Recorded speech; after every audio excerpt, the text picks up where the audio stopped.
Good morning Bengaluru, the পজ ব্লগে আপনাদের সকলকে স্বাগত জানাই। আশা করি সবাই খুব ভালো আছেন, আমরাও কিন্তু বেশ আছি। আজ আর সকাল সকাল ক্যামেরাটা অন করতে পারিনি। আপনারা তো সবাই জানেন গুলুর স্কুল চলছে, তার উপর আবার পরীক্ষা, আর গুলুর পাপারও আজ ছিল অফিস যাওয়ার খুব তাড়া, তাই সকালে আর ক্যামেরাটা অন হয়নি। এখন এসেছি রান্নাঘরে রান্না করতে। এখন বাজে ঘড়ির কাঁটায় প্রায় 11:15। 11:15 থেকেও ঘড়ির কাঁটা একটু সরেই গেছে। আমি যখন দেখেছিলাম তখন বাজছিল 11:15। যাই হোক, সব রান্নাবান্না মোটামুটি শেষ করে নিয়েছি। সবার শেষে এই ডালটা ফোড়ন দিয়ে দিলাম। আজকে এই ডালটা বানিয়েছি উচ্ছে দিয়ে। এখন রান্নাবান্না শেষে স্নান টান করে পুজো দিয়ে এসে গেছি রেডি হতে, নিজে রেডি হয়ে তারপর যাব গুলুকে স্কুল থেকে আনতে।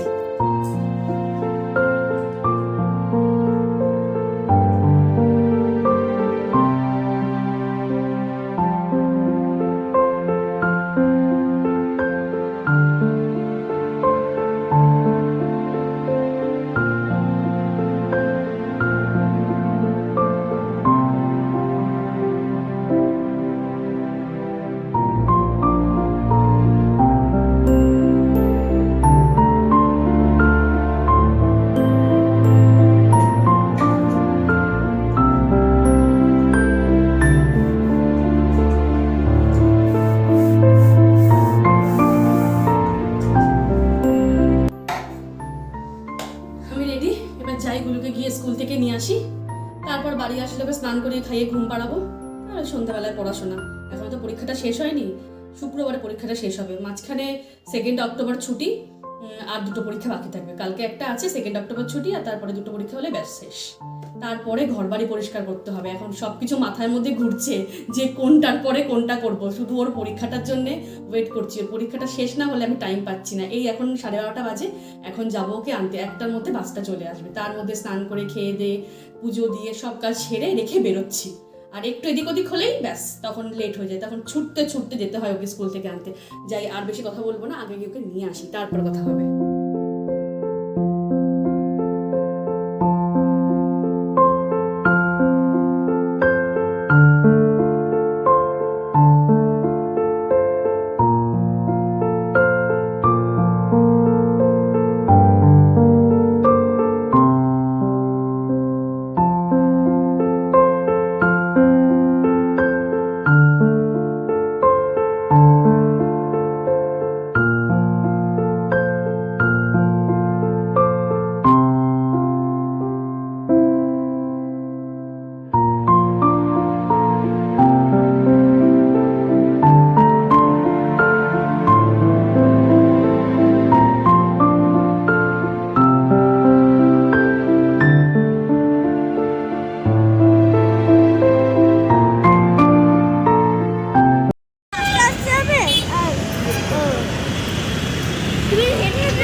না, এখন রোদ্দুর, এখন সাইকেল আনা যাবে না। চলো অটোতে বসি, চলো চলো, বিকেলে চালাবে সাইকেল, চলো।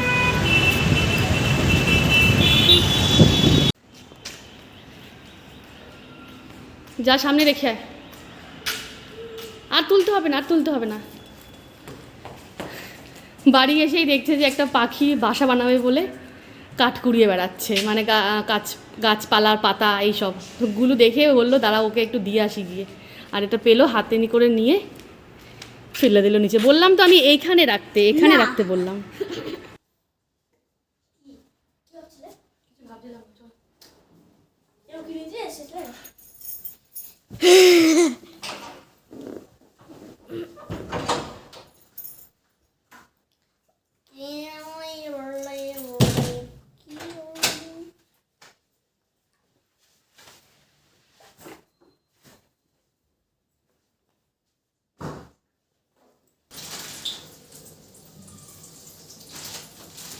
গুলু দুপুরবেলা স্কুল থেকে এসে ঘুমিয়ে পড়েছিল। এখন আমিও ঘুমিয়ে পড়েছিলাম ওর সাথে সাথে। ঘুম থেকে উঠে দেখছি প্রায় সন্ধে হয়ে এসেছে। জানলা দিয়ে দেখা যাচ্ছে আকাশটা মোটামুটি হালকা হালকা এখনো দেখা যাচ্ছে। তো ভাবছি সন্ধে দিতে যাবো, পুজো দেবো, তার আগে ওর জন্য একটু খাবার বানিয়ে দিয়ে যাই। তো ওই ফ্রাইসগুলো ভাজছি, আর এখানে তো স্মাইলি ভাজতে দিয়েছি, আর এখানে ভাজবো ফ্রেঞ্চ ফ্রাইস। আগেও একদিন ভেজে দিয়েছিলাম, তো কিছুটা কিছুটা বেঁচে আছে, ভাবছি যে এগুলো দিয়ে দিই এখন ভেজে, নাহলে বেশি দিন থাকলে আবার নষ্ট হয়ে যাবে। অলরেডি ওর পাপা আবার এনে ফ্রিজ ভরিয়ে রেখেছে এই ফ্রাইজগুলো দিয়ে। তো ভাবলাম এই আগেরগুলো শেষ করি, তা নাহলে সব আবার জমতেই থাকবে। আর পিছনে দেখছেন আজকে স্কুল থেকে বাড়িতে এসে এই যে পেছনে এই ম্যাগনেটগুলো লাগিয়ে দিচ্ছি। এইগুলো না আসলে এই পাশটাতে ছিল, ও এখানেও আছে কিছু কিছু এখনো। ও কি করলো আজকে হঠাৎ করে এসে বললো, মাম্মি তোমার ক্যামেরায় তো ফ্রিজের এই দিকটা দেখা যায়, তো আমাদের এই ম্যাগনেটগুলো ফ্রিজের এই পাশটাতে রেখে দিই, তাহলে ভালো লাগবে দেখতে। এসে এখানে এইভাবে লাগিয়ে দিয়েছে। ওই বাপরে, হাত লেগেই পড়ে গেলেই বিপদ। আজ খুব বেশি আর রান্না করিনি, সকালবেলা আজকে একটু নিরামিষ সোমবার, তো ওই পাঁচমিশালি সবজি দিয়ে একটু চচ্চড়ি করেছি, আর মটর ডাল উচ্ছে দিয়ে করেছি, ভেন্ডি ভাজা, আর কি করলাম আরও মনে হয় একটু আলু সেদ্ধ দিয়ে, হ্যাঁ আলু সেদ্ধ দিয়েছিলাম, আর ভাত।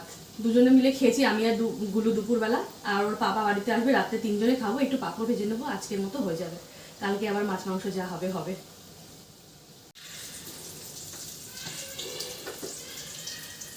প্রথমে যখন এই ফ্রিজটা কিনতে গেছিলাম ভেবেছিলাম যে আমি এটা এলজির কিনবো। আমরা কিনেছি হায়ারের, কিন্তু আমার এলজি কেনার খুব ইচ্ছা ছিল। আমার আগের ফ্রিজটাও এলজির ছিল, খুব ভালো মানে সার্ভিস দিয়েছে। এটা আমাদের কাছে নতুন ব্র্যান্ড হায়ার, আমরা আগে হায়ারের কোনো জিনিস ইউজ করিনি। তো গুরুর বাবা বললো যে হায়ারের কিনে নিই, এবার দেখি কি হয়। তো সেই সময় কিনলাম। যখন ফ্রিজটা কিনেছিলাম সবাই খালি বলতো, দুজন মানুষ এত বড় ফ্রিজ দিয়ে কি করবি, কি দরকার এত বড় ফ্রিজ দিয়ে, মানে ভরতেই হবে না, মানে ভরবেই না, যতই কিনিস সবজি মাছ মাংস কিছুতেই ভরবে না। তো এখন দেখছি মানে এই শুধু ফ্রাইজের কথা আপনাদের বললাম, মানে মাছ মাংস সবজি কোল্ড ড্রিঙ্কস যাবতীয় জিনিস যা ফ্রিজে রাখতে হয় সব কিছু ওর পাপা এত পরিমাণে আনে। আমরা দুজন মানুষ আর গুলুকে নিয়ে আড়াইজন মানুষের জন্যে, মানে 5-7 জন কি 10 জন মানুষ বাড়িতে আছে, এরকম ভাবে খাবার বাজার করবে। মাছ মাংস আমি এত মানা করি এত কিছু আনবে না, বেকার ফ্রিজটা চলে। আমার এত বড় ফ্রিজ চালানোর দরকারই হয় না, রাত্রিবেলা অফ করে রাখলে হয়ে যায়, দিনের বেলা চালিয়ে দিলাম। কিন্তু এত সবজি আনবে এত কিছু আনবে, বাধ্য হয়ে ফ্রিজটা চালাতে হয়। কিন্তু ফ্রিজটা খুব ভালো, জানেন, ভালো সার্ভিস দিচ্ছে, ভালো কুলিং হচ্ছে, ইভেন ভেতরে অনেক জায়গা। এলজি ফ্রিজটা আমি জানি না আনলে কি হতো বা কতটা, আমার মনে হয় এলজি ফ্রিজটা এর থেকে আরেকটু চড়াইতে বড় হতো। তো আমার ঘরের স্পেসটা তো দেখেছেন, রান্নাঘরের এখান থেকে ঢুকে এতটুকু জায়গা, এটা যদি আরেকটু এরকম বড় হয়ে যেত তাহলে আমার এই জায়গাটা আরো শর্ট হয়ে যেত। ওখানে মাঝখানে আবার ওই জায়গাটাতে আমি চেস্ট অফ ড্রয়ার্স রেখেছি, তো ওটার জন্য আর একটু প্রবলেম হয়ে যেত। তো জন্য ভাবলাম যে ঠিক আছে, গুলোর পাপা যখন বলছে ওর পছন্দ। আর এটার একটা ভালো ফ্যাসিলিটি কি, এরকম 3টে পার্ট, এই একটা পার্ট, এই একটা পার্ট, আর এই একটা পার্ট। এই পার্টে পুরো আমি সবজি মানে যাবতীয় জিনিস যা থাকে আমার রান্না করা, মানে খাবার দাবার যেগুলো রেখে দিই সবকিছু এখানে থাকে। আর এখানে ডিম এইসব জিনিসগুলো থাকে সবকিছু।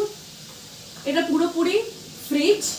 আর এইটা আর এটা, এই দুটোকে আমি ডিপ ফ্রিজে কনভার্ট করতে পারি, মানে এটা তো অলরেডি ডিপ ফ্রিজ আছেই, এটাকেও আমি ডিপ ফ্রিজে কনভার্ট করতে পারি। আপাতত আমি এটা ডিপ ফ্রিজ করিনি, এত বেশিও আমার দরকার নেই, এর ভেতরে অনেক বেশি স্পেস, তো এটাতে আমার মোটামুটি হয়ে যায়। আর এটা আমি দরকার পড়লে কনভার্ট করি, না হলে করি না। তো এটার মধ্যে রেখেছি আমি, দাঁড়ান এটা একটু কমিয়ে দিই, না হলে না জ্বলে যাবে। এটার মধ্যে রেখেছি আমি চিজ পনির গুলোর এইসব খাবার, মানে এই জুস টুসগুলো রেখেছি, বাকি যাবতীয় ছোটোখাটো জিনিস, ফল, এখানে ওর ইয়াকুল্ট আছে। এখানে সবজি কিছু কেটে কেটে রেখে দিই, যেগুলো আমার সকালবেলা একদম তাড়াতাড়ি দরকার পড়লো, যেমন কিছু ভেজিটেবলস, এইসব জিনিস, মানে যেগুলো আর কি চাউমিনের জন্য দরকার পড়ে বা পাস্তা বানাচ্ছি সেরকম কিছু। আর এখানে রাখা আছে পনির, চিজ, গুড়, এইসব। আর এর ভেতরে রাখা আছে, এখানে আইস রাখা যায়, আর এখানে আছে মানে ফিশ রাখার জায়গা। আমি এটাতে ফিশই রেখেছি, ফিশ আর চিকেন মিট এগুলো রাখি। আর নিচে রাখি আমি এই সমস্ত ফ্রাইজ এইসব খাবার দাবার, মানে খুব ভালো ইউটিলাইজ হয়, আমাকে পুরো ফ্রিজটা খুলতে হয় না, যেটা যখন দরকার পার্ট বাই পার্ট খোলো, ইউজ করো, বের করো, ইউজ করো, রেখে দাও। এটা খুব ভালো জিনিস। আমি ভাবলাম ঠিক আছে, গুলোর পাপার কথা এবার শোনা যেতে পারে, নাহলে আমি এলজি ফ্রিজে নিতাম, আমার এলজি ফ্রিজে খুব পছন্দ ছিল। কিন্তু এটা খুব ভালো, যেটা আছে সেটাতেই খুশি হতে হবে, তাই না?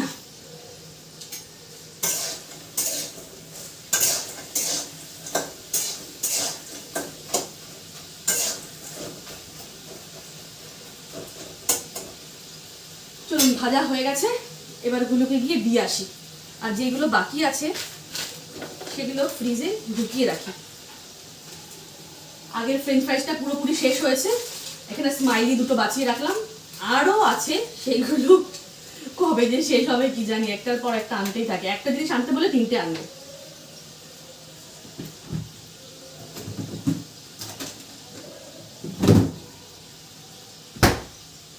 মেয়োনিজ দিয়ে দিলাম, আর দেবো এখানে একটু সসটা দিয়ে দিই, দাঁড়া এটা ধর তো।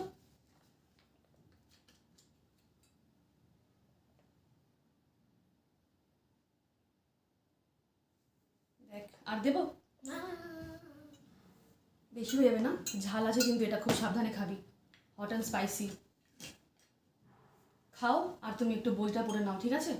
একটু গরম আছে, একটু পরে খাও, তুমি খেতে থাকো, আমি পুজোটা দিয়ে আসি, ঠিক আছে? নাও।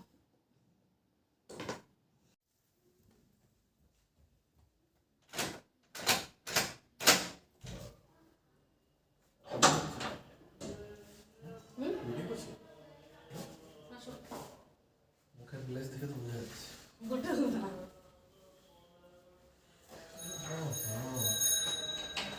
অনার্স নাকি? কি আমাদের ওষুধ কার আমার এটা কি ওষুধ? অফিসের তো শেষ হয়ে যাচ্ছে তো, তাই জন্য আমি নিয়ে আসলাম আরেকটা। তখন জিজ্ঞেস করলাম একটা মাল্টিভিটামিন ওষুধ দিতে।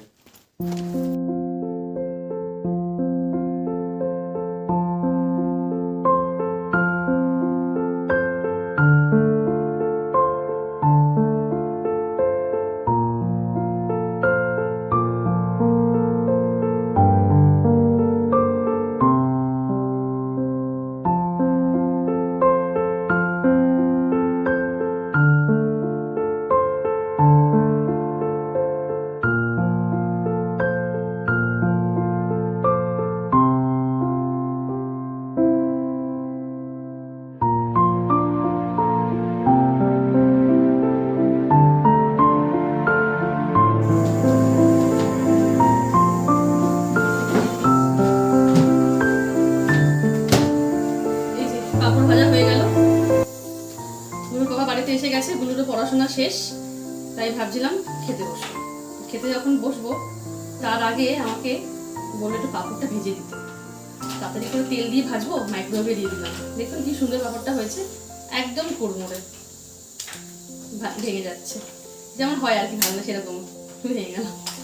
কত সুবিধা না, এই জন্যই কিনেছি এটা। বারবার পাপড়টাকে তেল দিয়ে ভাজার থেকে ভালো মাইক্রোওয়েভ করলে ফটাফট কাজ শেষ। যদিও আমার এই বড় ওভেনটার মধ্যে হয়ে যায়, কিন্তু এটা না বিশাল বড়, এটাকে সবসময় টেনে বের করো, তারপর মধ্যে ঢোকাও অনেক ঝামেলা, আর এটা পরিষ্কার করতেও খুব চাপ। তো এই জন্য ভাবলাম ছোট একটা থাক। ছোট একটা আমার ছিল আগে, না আগের ঘরে কাজের মাসিকে দিয়ে চলে এসেছি, যে ও বললো ওটাও দরকার, ভাবলাম যে হ্যাঁ পুরোনোও হয়ে গেছে, নতুন ঘরে গিয়ে নতুন একটা কিনবো, তো ওটা ওকে দিয়ে দিয়েছিলাম। তাই জন্যে ওটা মানে মাইক্রোওয়েভটা, ফ্রিজটা, এইগুলো একটা খাট সব ওকে দিয়ে এসেছি। বাকি টুকটাক জিনিস তো আছে, এইগুলো সাইকেলগুলোর কত খেলনা যে দিয়ে দিয়েছি তার কোনো ঠিক নেই। যাই চলুন খেয়ে নিয়ে, এবার অনেক রাত হয়ে গেছে, খিদে পেয়ে গেছে। আজ তবে এই পর্যন্তই থাক, দেখা হবে আগামীকাল আবার একটি নতুন ব্লগ নিয়ে।